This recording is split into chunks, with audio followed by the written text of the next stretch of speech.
Assalamualaikum. Oh, nyala tak? Apa ini? Assalamualaikum warahmatullahi wabarakatuh.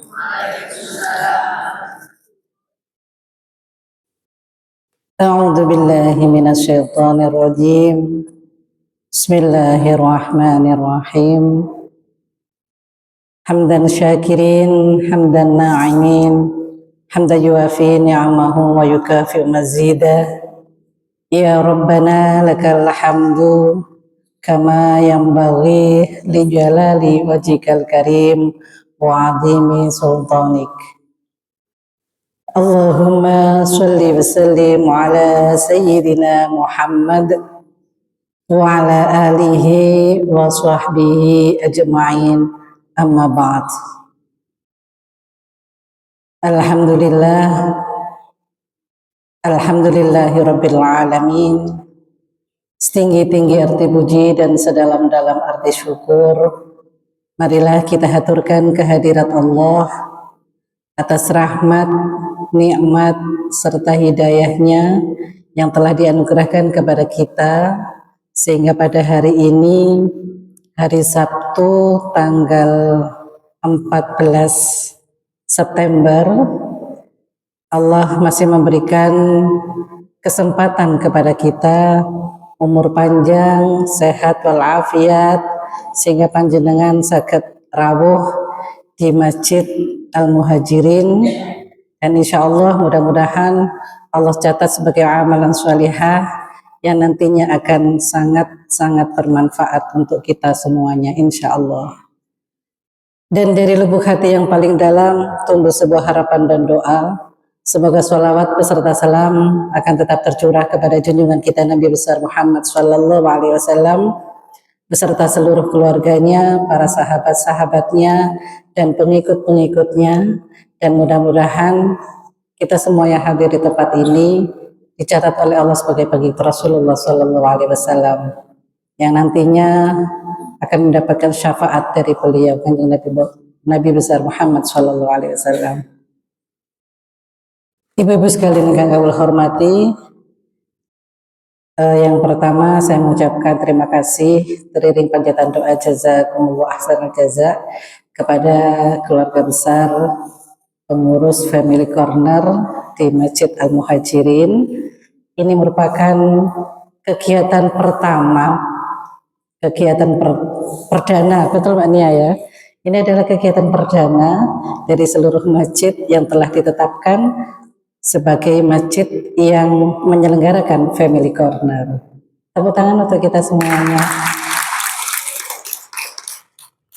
Bismillah, dengan niatan insya Allah, niatan kebaikan, berbagi kebaikan, mudah-mudahan sebagai titik awal kegiatan ini, mudah-mudahan bisa memberikan manfaat untuk kita semuanya. Allahumma amin. Ibu-ibu yang kami hormati, saya itu biasanya lebih enak itu berdiri. Tapi ini disetting duduk ya sudah, saya manut saja. Ibu-ibu yang kami hormati, pada kesempatan ini mungkin saya sedikit menyampaikan untuk Family Corner sampun disosialisasikan ibu-ibu? Belum nggih? Baik, ibu-ibu sekalian, pada kesempatan ini majelis apa namanya Ibu? Majelis Taklim Miftahul Jannah Masjid Muhajirin. Baik. Ibu-ibu sekalian, Family Corner itu adalah kerjasama antar beberapa masjid yang telah ditetapkan. Ada 15 masjid, 25, ada 25 masjid yang semuanya itu dikomandani di bawah koordinasi Kementerian Agama, DMI, Dewan Masjid Indonesia yang ada di Kota Malang, kemudian juga didukung oleh pemerintah Kota Malang, dalam hal ini adalah Kesra, kemudian juga LKKNO, Lembaga Kemaslahatan Keluarga NU. Dari 4 organisasi tersebut, kami menyelenggarakan yang namanya Family Corner. Family Corner tugasnya adalah membantu menjadi pusat kegiatan yang akan membantu mendampingi keluarga-keluarga yang ada yang menjadi jamaah di masjid tersebut. Kegiatan dari Family Corner diantaranya adalah bimbingan keluarga maslahah seperti saat ini kita nanti akan belajar bareng-bareng untuk membantu keluarga maslahah. Kemudian ada juga bimbingan remaja usia nikah, ada BRUS bimbingan remaja usia sekolah, dan juga ada bimbingan perkawinan untuk anak-anak remaja-remaja yang sudah siap untuk menikah, calon pengantin. Nah, salah satu kegiatan utamanya, salah satu diantaranya adalah juga mendampingi panjenengan ketika nanti mungkin ada problem-problem di dalam keluarga dalam sebuah konseling. Jadi setiap Family Corner yang ada di masjid berbasis masjid menyiapkan konselor-konselor yang telah dilatih untuk bisa membantu panjenengan jika di dalam keluarga ada persoalan-persoalan rumah tangga. Jadi nanti panjenengan tidak usah bingung ketika ada masalah-masalah di dalam keluarga, maka cari pengurus Family Corner, maka kita telah menyiapkan tenaga-tenaga yang akan bisa membantu panjenengan. Jika di sini tidak mampu, artinya mungkin terlalu pelik permasalahannya, bisa nanti akan dirujuk ke kantor urusan agama di KUA. Kami penyuluh agama Islam, kebetulan saya Ana Mufidah, penyuluh agama Islam, juga Bunia yang hadir di tempat ini, beliau juga pengurus LKKNU, juga pengurus DMI, juga pengurus termasuk penyuluh agama Islam di Kota Malang. Itu sepintas tentang Family Corner. Selanjutnya, karena waktunya 1 jam, selanjutnya saya akan menyampaikan tentang keluarga maslahah. Ibu, setiap orang pasti punya pemikiran bahwa keluarga itu adalah sesuatu hal yang sangat-sangat penting di dalam hidup kita. Leres, Ibu? Tidak hanya anak, tapi pasangan di dalam keluarga itu selalu menjadi prioritas dalam hidup kita. Leres, Ibu? Okay, karena keluarga itulah tempat kita pulang, tempat kita bersama, tempat kita beristirahat, tempat kita mencurahkan segala tenaga kita, tempat ibadah kita yang paling lama itu adalah di dalam keluarga.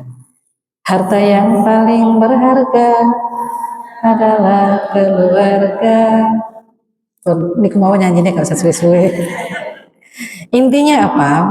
Keluarga itu adalah salah satu support energi kita untuk menghadapi hidup. Lek keluarga ini berantakan, sudah semuanya pasti berantakan. Setuju, Bu? Setuju. Oleh sebab itu salah satu sasaran dari Family Corner itu adalah pembentukan keluarga maslahah di wilayah masjid yang menyelenggarakan Family Corner. Kenapa sih keluarga maslahah itu? Biasanya kan jenengan lek teng manten atau ada putra kita yang mau jadi manten, mau menikah, jangan hadir dalam sebuah resepsi pernikahan, pasti doanya mudah-mudahan sakinah, mawaddah, rahmah. Saat ini ditambah 1, maslahah. Jadi Kementerian Agama dan semua elemen pendukungnya berkeinginan, punya cita-cita yang sangat besar agar masyarakat Indonesia ini bisa membentuk keluarganya menjadi keluarga gak terima sakinah mawaddah rahmah tok, tapi juga keluarga maslahah. Maslahah itu artinya apa, Bu? Manfaat. Ada yang lain? Maslahah niku artinya kebaikan. Jadi keluarga maslahah itu adalah keluarga di mana semua anggotanya, anggota keluarga ini sinten mawon? Ayah, ibu, anak, kadang juga ada nenek sama kakek, kadang ada juga ipar, tapi nggak hati-hati nggih. Ipar adalah maut. Nah, itu kemarin sempat viral. Nggih. Tapi tidak menutup kemungkinan di dalam satu rumah itu di situ ada ipar juga, ada adik, ada kakak, bude, pakde, itu ada kemungkinan. Nah, sebuah keluarga ini dikatakan maslahah jika salah satu anggota, bukan salah satu, jika setiap anggota di dalamnya melaksanakan syariat agama Islam dengan sebenar-benarnya. Oke, ciri keluarga maslahah itu satu, semua anggota keluarganya menjalankan syariat agama Islam dengan benar. Insya Allah ini aman. Kalau semua anggota keluarganya melaksanakan syariat, maka insya Allah aman. Setelah menjalankan syariat, maka ciri yang kedua, keluarga maslahah niku adalah keluarga yang juga mewujudkan kemaslahatan, artinya memberikan kebaikan, memberikan kesempatan potensi dari masing-masing anggota ini untuk menjadi baik. Terus semua anggota keluarga memberikan kesempatan masing-masing orang di dalamnya ini mengembangkan potensi kebaikan yang ada dalam dirinya. Kebaikan untuk diri sendiri, kebaikan untuk keluarga, untuk suaminya, untuk anaknya, untuk orang tuanya. Itu namanya maslahul usra. Kemaslahatan untuk satu keluarga. Kalau kita mewujudkan kemaslahatan untuk keluarga, maka di situ tidak akan ada namanya perundungan, tidak akan ada namanya KDRT, tidak ada yang namanya pemaksaan.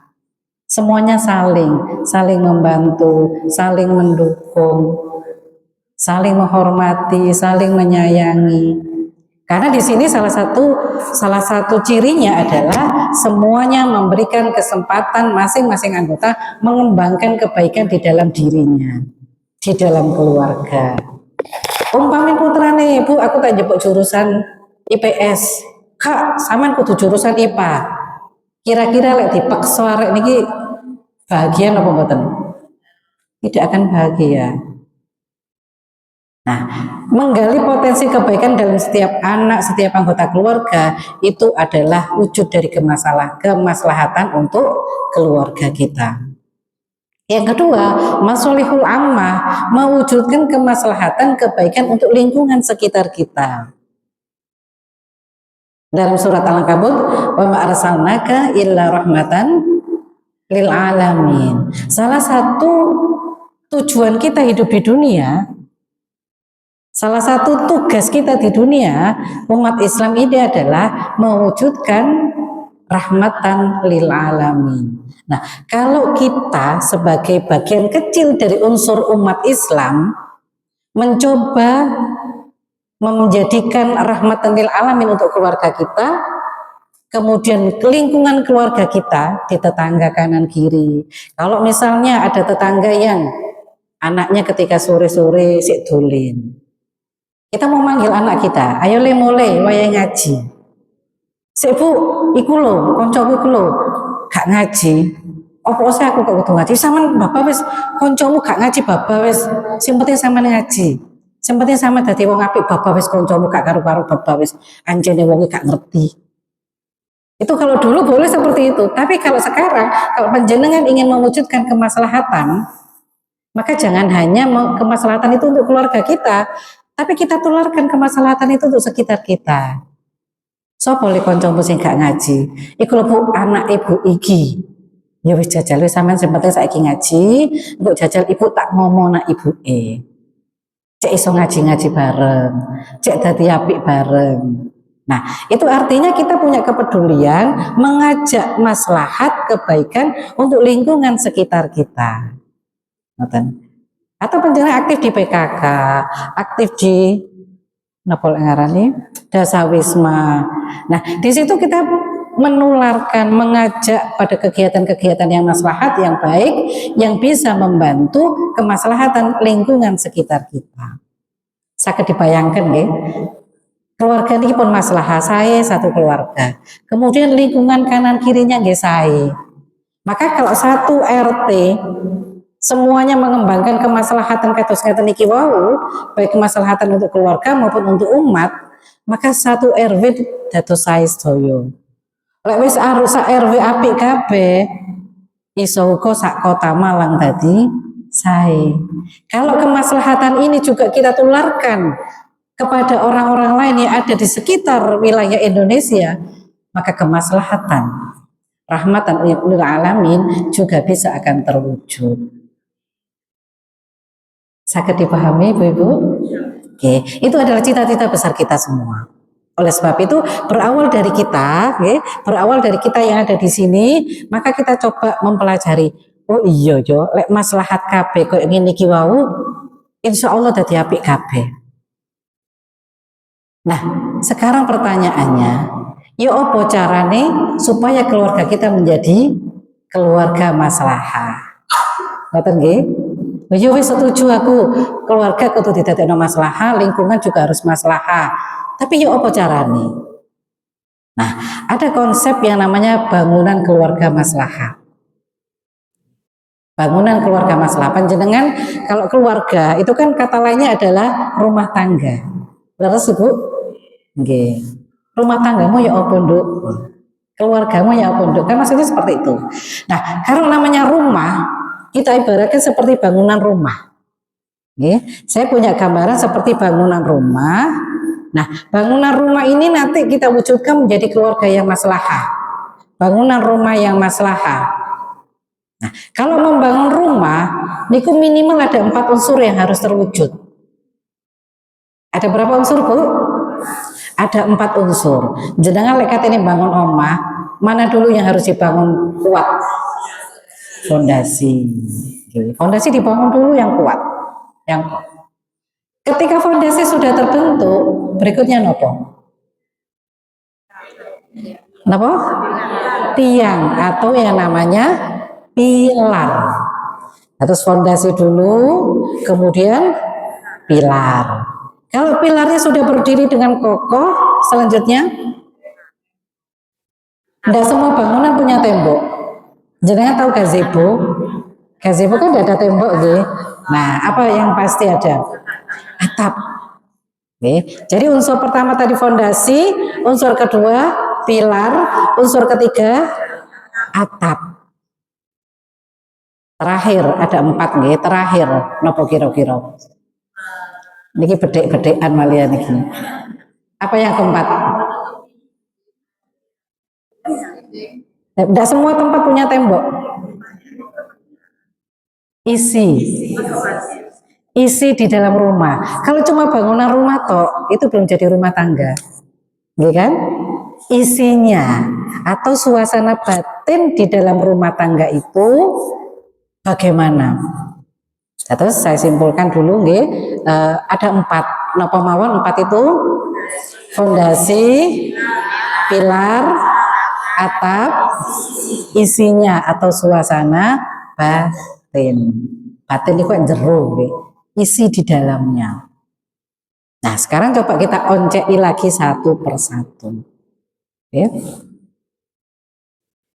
Yang pertama fondasi.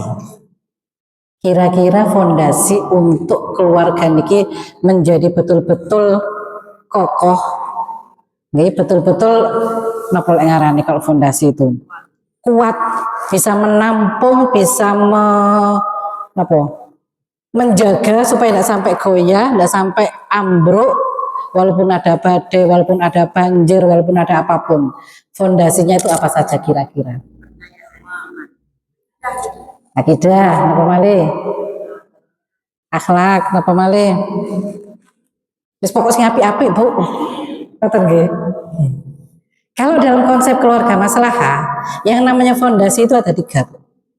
Ini yang harus dibangun. Jenengan tinggal, ndak usah nodeng koncone nggih. Mau di kono iku lho ngono, mboten usah. Coba kita lihat diri kita sendiri dulu. Kira-kira fondasi ini sudah terbangun atau belum? Kalau belum, maka tidak ada salahnya kita bangun dari sekarang. Bu, wis kewut, Bu. Tidak masalah. Nanti bisa ditularkan kepada anak cucu kita. Yang pertama, fondasinya itu adalah adalah. Yang kedua, muwazanah. Yang ketiga, mubadalah. Opo iku mau? Yang pertama apa, Bu? Adalah, muwazanah, mubadalah. Yang pertama adalah itu artinya keadilan. Adil, nggih. Yo ngono Bu, kat mau bahasa Indonesia ae. Adil. Kalau muwazanah itu keseimbangan. Yang ketiga, mubadalah itu kesalingan. Oke, kesalingan. Terus yang harus kita bangun fondasi di dalam keluarga kita supaya kuat. Yang pertama adalah kita bangun keadilan di dalam keluarga kita. Adil itu berkaitan dengan hak dan kewajiban kita semuanya. Suami itu apa sih kewajibannya? Istri itu apa sih kewajibannya? Kewajiban anak itu apa sih? Nah, itu yang harus kita tanamkan. Sama niku anak punya kewajiban bakti sama orang tua. Tapi jangan ini tok, jangan cuma ini, masih ada lanjutannya. Anak juga punya hak mendapatkan pendidikan, mendapatkan perhatian, mendapatkan kasih sayang yang menjadi kewajiban orang tua. Jadi imbang. Kalau kita mengharapkan hak, meminta hak, maka ada kewajiban yang harus kita lakukan. Jika kita melaksanakan kewajiban, maka ada bagian hak yang harus kita terima. Nah, ini yang perlu dibicarakan dengan baik dalam keluarga. Hak sampean opo, hak anaknya apa? Kadang-kadang punten nggih, kadang-kadang orang tua niku ada egoisnya. Kita selalu menuntut anak untuk hormat, bakti. Nggih napa mboten? Apalagi ibu. Aku iki ibumu. Surgamu ada di tempatku. Nah, tapi kadang-kadang, kadang-kadang loh, mboten semuanya.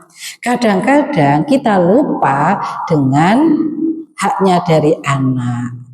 Anak juga punya hak yang harus kita tunaikan.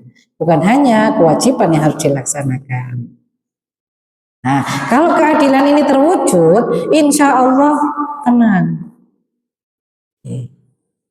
Karena suatu masalah di dalam keluarga biasanya terjadi karena ada hak yang tidak diterima. Sehingga terjadi kedoliman. Ada ketidakseimbangan. Nah, ini yang kedua, muwazanah. Muwazanah itu keseimbangan. Seimbang dalam hal apa? Seimbang dalam hal mungkin duniawi dan ukhrawinya. Ojo nyambut gawe ndak sing nomor 1. Juga harus seimbang dengan ukhrawinya. Nyambut gawe sregep, ibadah yo sregep. Jadi dunia akhiratnya berimbang. Kemudian keseimbangan apa lagi? Perhatian kita kepada anak kita yang laki-laki dan perempuan. Tapi insya Allah sekarang sudah enggak, nggih. Kalau dulu itu kan, wes nduk, gak usah sekolah dulu, saya sekolah mas muai. Masmu lah bakal jadi kepala rumah tangga. Kayak sama lah jadi bojo aku. Jadi ibu rumah tangga. Kalau dulu, tapi insya Allah sekarang sudah enggak. Laki-laki dan perempuan semua punya kesempatan yang sama. Kan ngoten nggih? Nah, keseimbangan laki-laki dan perempuan. Kemudian keseimbangan relasi antara suami dan istri. Ingat nggih? Salah satu dimensi ilahiyah dalam sebuah perkawinan itu adalah wa khalaqul jinna wal insa illa liya'budun. Bahwa Allah itu menciptakan kita manusia, ya. Allah menciptakan manusia, kedudukannya adalah sebagai hambanya Allah. Dan hamba Allah itu punya kedudukan yang sama di hadapan Allah. Ya. Jadi tidak ada perbedaan suami, istri, anak, orang tua, laki, perempuan, itu tidak ada. bedanya kedudukannya di mata Allah, semuanya setara. Ya. Inna akramakum indallahi atqakum. Yang mulia di hadapan Allah itu adalah hanya yang paling bertakwa. Itu yang kedua, muwazanah. Yang terakhir itu adalah mubadalah. Mubadalah itu kesalingan. Apa kesalingan itu? Kesalingan itu hubungan relasi antara suami istri, anak, orang tua itu yang saling melengkapi. Jadi panjenengan kalau mencintai suami, maka suami harus mencintai, saling mencintai. Jenengan lek menghormati suami, suami pun juga harus menghormati panjenengan, saling menghormati. Ada kesalingan. Jangan sampai terjadi cinta sendirian. Bertepuk sebelah tangan. Senep Bu nggih. Jangan sampai ngapunten nggih. Jangan sampai jenengan bapak wis aku tak ngalahi. Timbangane empuk gegeran di omah. Nate mboten ngoten jenengan. Nate mboten. Nah, ibu-ibu sering ngoten bapak wis aku tak ngalah, wis apa jari bapake. Padahal jangan punya keinginan-keinginan yang berbeda. Asal apa mboten ngoten niku Bu? Lek terus-terusan mboten angsal Bu. Lek terus-terusan kita mengalah, maka kita akan menunggu berapa saat lagi kita mampu menahan kesedihan di dalam diri kita. Karena manusia itu punya batasan. Nah, ketika ini terus-menerus, maka suatu saat akan menjadi bom waktu. Saya ceritani Bu ya, saya punya klien. Jadi kami penyuluh agama Islam itu punya tugas menangani konsultasi di dalam konsultasi rumah tangga, konsultasi agama, waris dan sebagainya.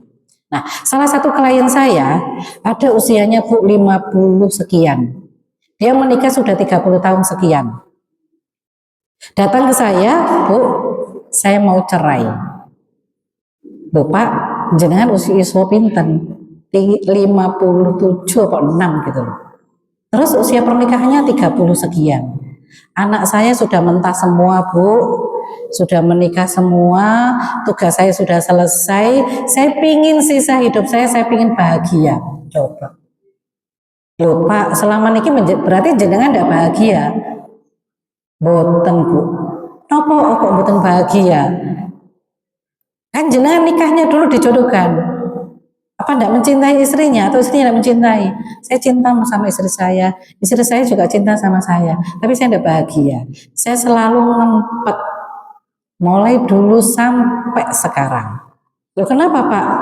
Saya tidak mau ketika saya marah suasana di rumah jadi nggak enak, jadi tukaran. Saya tidak menciptakan konflik. Akhirnya di akhir, bukan akhir hidupnya karena beliau masih hidup. Artinya di akhir tugasnya ketika membesarkan anak, menikahkan, maka dia ingin berpisah dengan istrinya. Saya ingin bahagia Bu di akhir hidup saya, daripada saya semakin dosa dolim kepada istri saya. Sebentar Pak, sebentar, pasti ini ada yang tidak benar. Jadi sebelumnya ceritanya itu saya memberikan bimbingan perkawinan untuk calon pengantin itu di wilayah Klojen. Nah, kemudian salah satu catinnya, calon pengantinnya, waktu selesai itu nunggu saya. Karena saya nggak tahu kalau dia nunggu, saya masih ngobrol dengan orang-orang di KUA. Ketika saya mau pulang Bu, saya mau konsultasi. Loh Mbak, sampean ini baru mau manten, kok wis kate konsultasi? Mau konsultasi apa? Orang tua saya Bu. Orang tua, kenapa orang tuanya? Saya mau menikah, tapi orang tua saya daftar cerai. Loh kenapa kok bisa gitu? Terus nangis dia. Selama ini saya mulai kecil sampai besar di rumah tangga ke ibu saya, keluarga saya itu tidak pernah ada pertengkaran. Saya itu senang, bahagia gitu Bu. Tapi saya kaget ketika saya daftar nikah, sudah pasti ada pernikahan. Kemudian bapak saya cerita kalau dia sudah daftar cerai. Akhirnya Bu minta tolong Bu didamaikan ibu saya sama bapak saya. Apa masalahnya? Saya tidak tahu. Nggak pernah kelihatan tukaran. Akhirnya saya panggil Bu. Ya itu tadi orangnya datang tadi.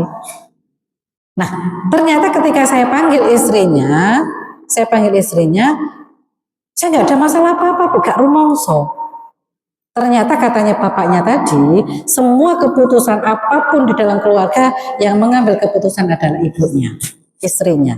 Bapaknya ketika punya pendapat beda, lo gak pak, sing ngene lho, sampean manut wae lho mbek aku. Ya wis. Manut terus ngoten, Bu. Atau kadang kebalikan kan nggih, kadang bapaknya yang ngambil keputusan, ibu ya wis, ya wis. Dan ternyata kasus ini beliau menjadi tidak tahan. Nah, kira-kira menurut jenengan ini tadi jadi cerai atau tidak? Alhamdulillah tidak jadi cerai, Bu. Ya, tidak jadi cerai karena coba Pak menggali kebahagiaan jangan dengan perceraian. Coba dengan didandani. Kan jenengan berpikiran begini karena ibunya tidak tahu kalau dia salah. Jenengan juga ada kesalahan di sini, ada potensi salah. Kenapa tidak menyampaikan unek-uneknya? Nah, ini pelajaran buat kita kan, bahwa kesalingan itu penting, saling komunikasi, saling menghormati. Nah, ini dasar dalam keluarga, fondasi. Selanjutnya, jangan terbawa perasaan, jangan baper dengan masalah tadi, kok meneng kabeh ngono ya. Tapi memang ya, saya ketika mendengar itu ketenggengan, eman ngoten lho nggih. Ketenggengan eman gitu saya waktu itu. Nah, sekarang berikutnya saya masuk ke yang kedua, unsur yang kedua. Unsur yang kedua itu apa tadi, Bu? Pilar, tiang. Pilar dalam keluarga maslahan itu ada 5. Pilar dalam keluarga maslahah itu ada 5. Pilar yang pertama, zawaj. Pilar yang kedua, misalkan ghalidho. Pilar yang ketiga, mu'asyarah bil ma'ruf. Yang keempat, musyawarah. Yang kelima, tarodin. Apa iku mau? Bisa aku nulis ngenteni diterjemahno wis. Yang pertama zawaj. Zawaj itu artinya berpasangan. Wa min ayatihi an khalaqalakum min anfusikum azwajan. Kan ngoten nggih? Zawaj, berpasangan. Yang kedua, misalkan walidah itu adalah janji yang kokoh. Janji yang kokoh, janji yang kuat. Nah, yang ketiga, muasyarah bil ma'ruf itu memperlakukan pasangan dengan baik. Yang keempat, musyawarah. Yang kelima, tarodin, saling ridho, saling rela. Tarodin itu saling rela. Napa mawon, Bu? Zawaj artinya berpasangan. Yang kedua, misalkan ridho artinya janji yang kokoh. Yang ketiga, muasyarah bil ma'ruf, memperlakukan pasangan dengan baik. Yang keempat, musyawarah. Yang kelima, saling ridho, tarodin, saling ridho, saling rela. Sekarang coba kita buka satu persatu. Yang pertama, zawaj, berpasangan. Artinya kita sama-sama menyadari bahwa kita itu hidup berpasangan dengan orang yang sama atau beda, Bu? Sama jenisnya tapi beda.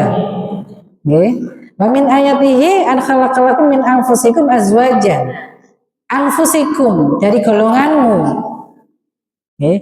Sama-sama golongan manusia, tapi beda.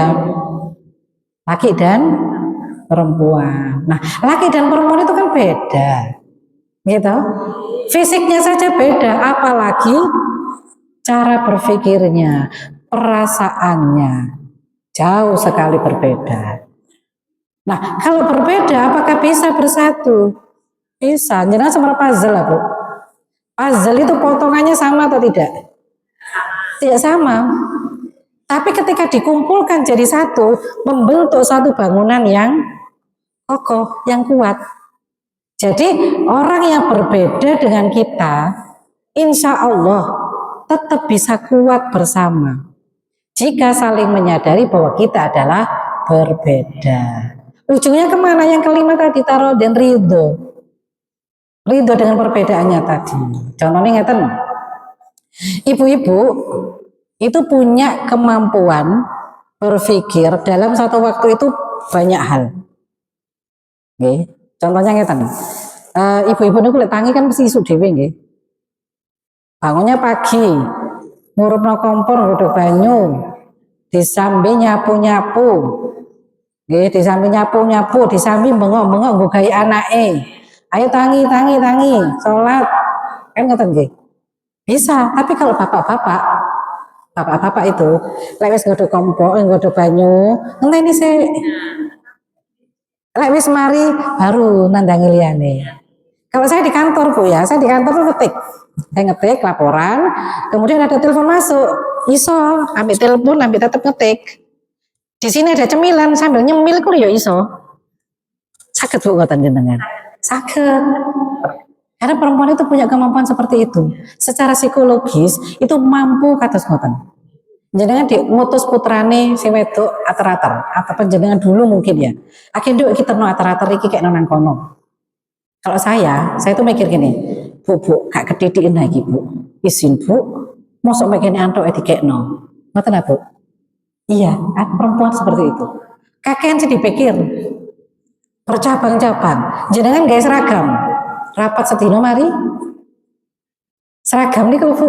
Jenengan gak seragam. Rapat sedino mari no mboten. Gak kira mari. Sijine nggak jeluk warna hijau, sijine warna abang, sijine warna biru. Enggak wis ketemu biru, kembangannya sing ngene, kaine sing ngene. Wis wake wis pokoke. Tapi lek bapak-bapak, ngono ta wis pokoke iki ya wis. Ya wis, ngoten mawon. Kelebihannya apa, Bu? Kelebihannya kalau perempuan itu peka. Mampu berpikir banyak hal, bekerja banyak dalam satu waktu itu peka dan produktif. Makanya ibu-ibu itu kalau misalnya ditinggal suaminya meninggal mungkin atau mungkin bercerai, naudzubillah min dzalik, biasanya ibu-ibu itu lebih tahan. Gitu Pak Betul? Biasanya lebih kuat. Kenapa? Beliau mampu berperan sebagai ibu, berperan sebagai bapak mampu. Itu perempuan. Tapi negatifnya adalah perempuan itu jadinya baper. Tidak apa jenenge? Hasilnya kurang maksimal kadang-kadang. Kados kula niki mau nggih, ngetik karo telepon. Kira-kira ketikane akeh kesalahan apa mboten? Tipu, kata sing tipu. Jadi produktif iya, tapi kadang-kadang hasilnya kurang maksimal dan juga menjadi baper biasanya. Gampang perasaan. Iya. Sama lali karo ulang tahunku. Terus gak cinta karo aku. Jadinya baper. Tapi kalau bapak-bapak itu fokus satu pekerjaan satu waktu, sehingga hasilnya jadi lebih bagus. Makanya ar-rijalu qawwamuna 'alan nisa.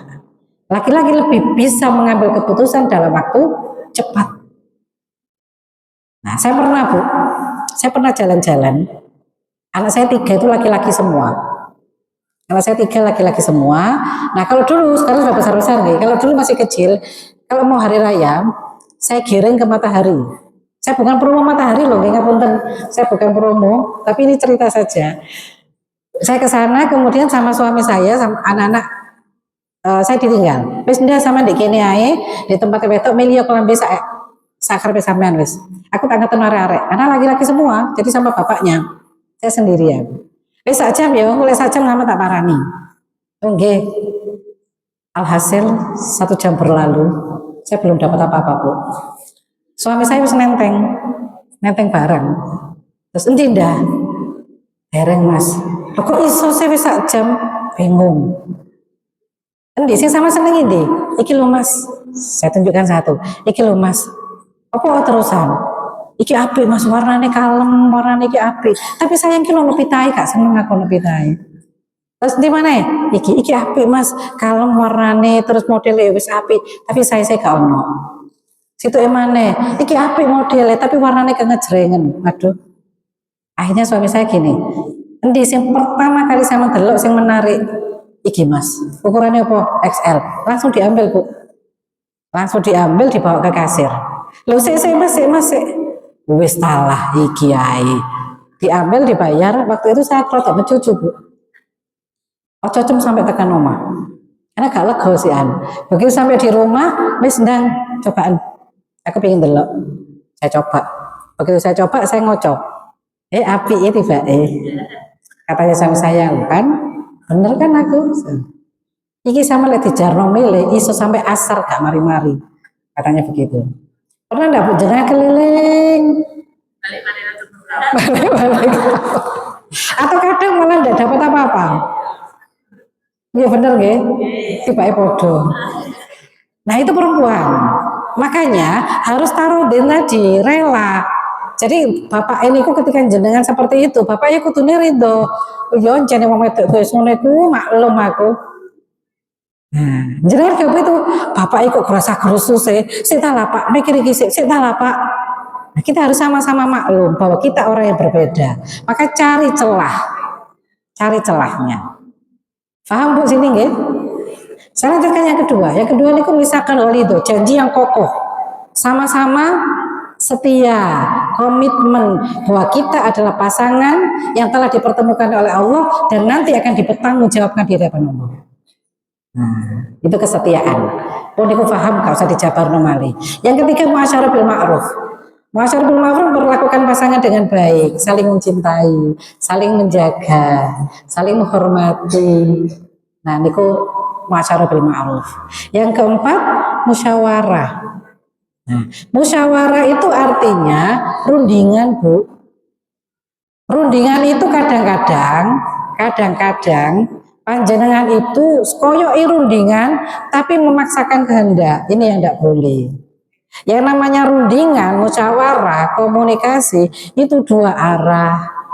Jadi panjenengan menyampaikan pendapat, kemudian berusaha memahamkan iki lho Mas karepku ku ngene. Setelah itu yang kedua, kita berusaha memasang telinga mendengarkan pendapat suami atau anak. Lek wis ngrungokno pendapate berusaha memahami. Oh, karepe ngene. Nah, kalau sudah dua arah menyampaikan dan saling memahami, cari solusinya gimana. Akhirnya keputusannya dipertanggungjawabkan semua anggota keluarga. Oten.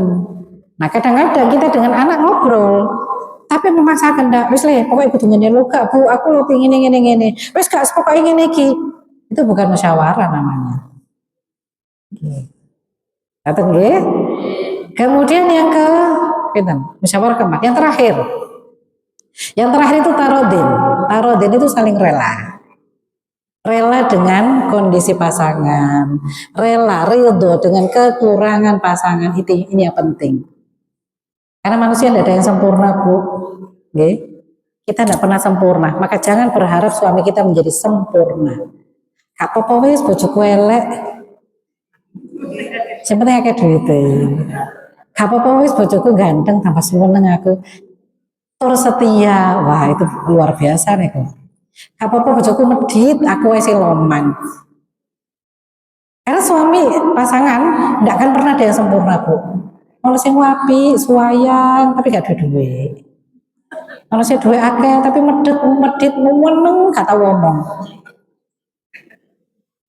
Ingat Bu ya, dalam dinamika keluarga itu ada 3 potensi yang harus kita pupuk, supaya ridho kita, kemudian interaksi kita dengan pasangan itu betul-betul bisa kita rasakan dan kita jaga. Kesetiaan tadi, dinamika dalam keluarga itu kesetiaan, kemudian kedekatan emosional. Jangan lebihan zaman biyen mesra, sakniki nggih kudu tetep mesra. Masan wis sepuh.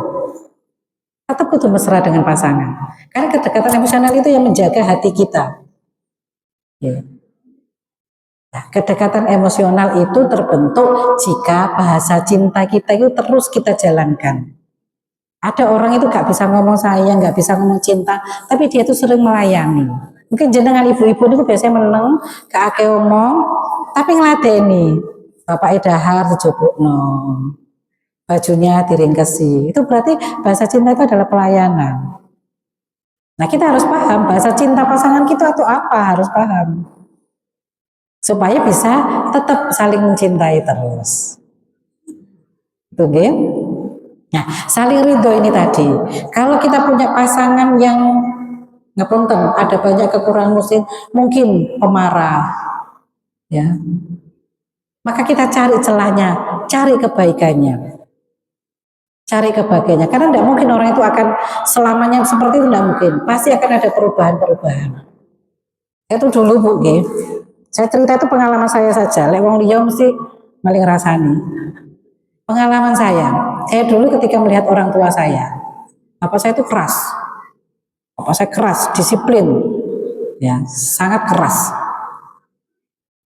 Kalau marah, mukul, tapi nggak ke anaknya, kadang mukulnya ke tembok, kadang ke pintu. Jadi kalau sudah kadang marah, ya, kalau marah tuh nggak ngomong macam-macam enggak, tapi tangannya ini mukulnya ke tembok, ke pintu. Itu sudah kadang sudah parah itu seperti itu. Saya tanya ke ibu saya masih kecil waktu itu. Bapak saya meninggal, saya SMP kelas 3. Saya tanya ke ibu, bu, bapak itu keren. Tapi ibu kok iso sabar? Ya Gusti Allah iku ngono, Nduk. Judono nang menungso iku sing iso saling melengkapi. Bapakmu keren, ibu alhamdulillah dikai sabar. Ibu pernah tak Bu? Kira-kira ngromongso wis aku wis gak kuat. Pernah.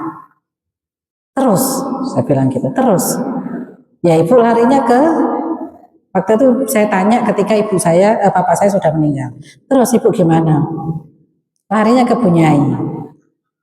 Ibu datangnya ke pondok, ke Bunyai, sambat ke Bunyai. Katanya Bunyai, ojo ndelok negatif itu, ndelok positif. Terus kacamata yang kita pakai untuk melihat pasangan, jangan hanya memakai kacamata hitam saja. Lek mbok delok elek itu, ya wis, akhirnya isine nelongso, pegel, kudu muring-muring, gak ikhlas. Isinya begitu. Kalau orang positif, gak mungkin. Nama saya bapak saya itu Hanafi, gak mungkin. Hanafi elek itu gak mungkin. Wis kalau orang api nggih ning. Bapak harare itu keren, tapi tanggung jawab. Bapak harare itu tapi suayang di keluarga, disiplin. Tadi harare itu sinaune tegas, semuanya belajarnya disiplin. Nah ngono lho, delok itu apike, ojo delok eleke. Nah, akhirnya jadinya syukur. Itu contoh mawon nggih. Bagaimana kita mengantisipasi supaya kita tetap ridho, tetap ikhlas, maka salah satu caranya adalah lihat kebaikannya. Lihat kebaikan-kebaikannya. Sehingga akhirnya timbul rasa syukur dari dalam diri kita.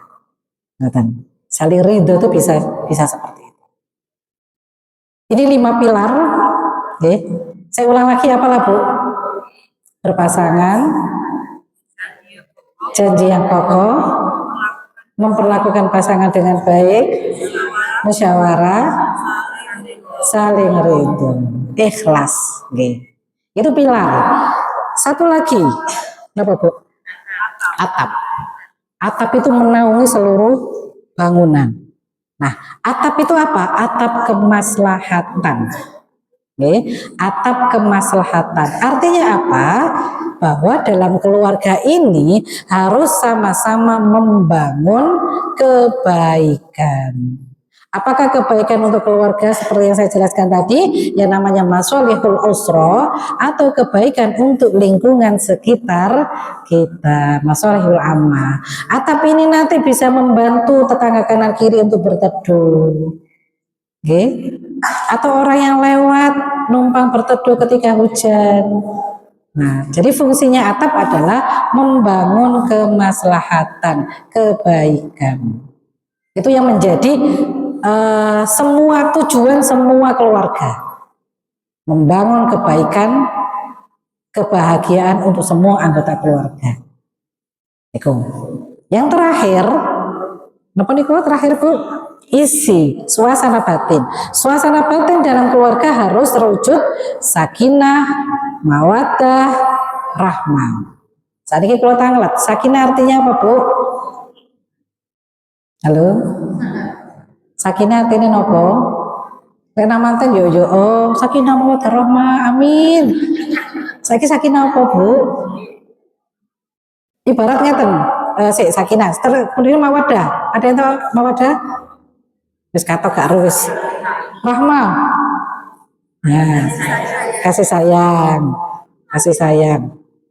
Nah, sakinah, mawaddah dan rahmah. Sakinah itu artinya tenang. litaskunu ilaiha, agar kamu menjadi tenang. Nah, supaya tenang, waja'alakum mawaddah warahmah. Allah menjadikan untukmu mawaddah dan rahmah. Artinya ingatan, jenengan akan tumbuh, akan menjadi sakinah dalam keluarganya jika ditopang dengan mawaddah dan rahmah. Mawaddah itu artinya kasih sayang, rahmah itu juga kasih sayang. Podo artinya, Bu. Tapi bedo. Sama tapi beda. Bedanya di mana? Kalau sakinah, mawaddah itu adalah rasa cinta kita kepada pasangan atau kepada anak, ya, rasa cinta kita kepada pasangan atau kepada anak kita yang outputnya, hasil akhirnya adalah untuk kebahagiaan saya sendiri. Bu. Jadi jenengan harus bahagia. Semua anggota keluarga harus dirinya sendiri bahagia. Jangan sampai ngempet koyo niku wau. Apalagi seorang ibu itu ruh keluarga loh nih. Ibu itu ruh dalam keluarga. Lek ibu ojo cem saoma niku malah susah. Pun tak yakin lho. Lek ibu niku susah, sumpek. Saoma malah sumpek. Kalau saya sudah mencucu sampai di oma, pasti anak saya kenapa Pak? Ya, bunda kenapa ya? Bunda kenapa? Ibu, mulai ngantor lho kok mau mencucu wae ket mau. Terus ya, biasa iku sik nyepak-nyepak maam, iki meneng ae. Saoma malah susah, Bu. Tapi kalau bapak, kadang anak cuek. Karena ibu itu ruh dalam keluarga. Maka kunci keluarga, isi suasana batin keluarga itu adalah mawaddah tadi, Bu. Kita mencintai pasangan, kita mencintai anak kita, yang outputnya adalah saya yang harus bahagia. Jadi saya bahagia ketika bersanding dengan suami, saya bahagia memiliki anak-anak seperti ini. Saya harus bahagia dulu. Itu mawaddah. Dan biasanya mawaddah niki berkaitan dengan fisik. Berkaitan dengan fisik. Makanya mawaddah itu biasanya muncul di awal-awal pernikahan. Itu mawaddah. Jadi saya bahagia karena bersanding dengan pasangan saya. Saya bahagia karena punya anak-anak seperti ini. Itu bahagia. Untuk diri sendiri. Itu mawaddah. Tapi kalau rahmah, saya mencintai pasangan, cinta kasih kita untuk pasangan, tapi outputnya, hasil akhirnya adalah suami kita, anak kita, pasangan kita harus bahagia. Jadi rasa cinta kita itu kepingin juga mewujudkan kebahagiaan untuk pasangan. Maka imbang kan? Okay. Seperti puzzle tadi, saya bahagia, pasangan juga harus bahagia. Klop sudah. Nah, kalau sudah seperti ini, maka ego akan kita turunkan. Boten ngempet, nggih. Tapi kita menjaga ego kita, jangan sampai menjadi berkuasa. Contohnya mungkin ketika panjenengan mau mancing, ada yang suka mancing, bapak-bapak biasanya, nggih. Ibu-ibu boten biasanya. Ibu-ibu senangnya mancing perkara. Kadang-kadang, nggih, kalau bapak-bapak contohnya suka mancing, panjenengan boten seneng. Pak wis salah Pak, ojo mancing ae Pak, mau saben Sabtu sama lagi metu mancing ae, misalnya ngoten nggih. Nah, kalau dalam hal begini, musyawarahkan bareng-bareng, Dek, iku senenganku. Lek sampean pengen aku mancing, aku yo malene susah. Enggak bahagia wong senenganku. Kesempatan ketemu karo kanca-kancaku ya saat mancing iku mau. Berarti enake ya opo? Musyawarah. Wis ngene wis, Mas, ojo ben Sabtu. Saulang pisan ae lho. Sabtu akhir sampean mancing, satu lainnya untuk keluarga. Oh ya wis. Nah, kan sama-sama menekan ego. Kita tidak melarang, tapi kita juga ngasih kesempatan. Itu namanya rahmah. Sampai sini paham Ibu? Insya Allah. Pun kelab nggih. Bangunan keluarga maslahah sudah akan terbentuk ketika fondasi sudah dibangun kuat, pilarnya berdiri kokoh, dinaungi dengan atap kemaslahatan dan suasana batinnya sakinah, mawaddah dan rahmah. Jelas? Insya Allah. Kurang 10 menit. Ada kesempatan tanya jawab betul? Tidak ada nih. Insya Allah sudah jelas. Sama jelas? Jelas nomor 11. Baik, yang terakhir Untuk menutup niki, saya ada namanya tepuk keluarga Sakinah. Jangan cek eling pilar-pilarnya tadi dulu. Nah, tepuk keluarga Sakinah, nggih. Saya contohkan ngeten nggih ya. Berpasangan itu gini. Simbolnya seperti ini. Tepuk Sakinah, berpasangan, berpasangan, berpasangan. Oke. Kemudian janji kokoh, janji kokoh, janji kokoh. Saling cinta, saling hormat, saling jaga, saling rela, musyawarah untuk sakinah. Sakit. Musyawarah kenapa gini? Ini artinya deal. Oke, deal. Saya ulang ya. Tepuk keluarga sakinah. Berpasangan, berpasangan, berpasangan. Janji kokoh, janji kokoh, janji kokoh. Saling cinta, saling hormat, saling jaga, saling rela, musyawarah untuk sakinah. Sekali lagi, berpasangan, berpasangan, berpasangan. Janji kokoh, janji kokoh, janji kokoh. Saling cinta, saling hormat, saling jaga, saling rela, musyawarah untuk sakinah. Tepuk tangan semua. Itu tepuk sakinah, mudah-mudahan dengan itu panjenengan jadinya ingat. Nanti kalau pulang ke rumah, Pak, aku juga tepuk sakinah. Bisa tepuk-tepuk bareng. Ini butuh yang juga kabeh di omah. Ibu sekalian yang kami hormati, demikian apa yang bisa saya sampaikan. Saya mohon maaf jika ada hal yang kurang berkenan. Mungkin apa yang kami aturaken dapat menjadi ilmu, dapat dimanfaatkan dan menjadi salah satu kunci untuk bisa mewujudkan keluarga maslahah di keluarga kita maupun di lingkungan kita. Kata ini saya aturaken sekali lagi mohon maaf. Akhir kata wallahul muwaffiq ila aqwamit thoriq. Wassalamualaikum warahmatullahi wabarakatuh. Bismillah.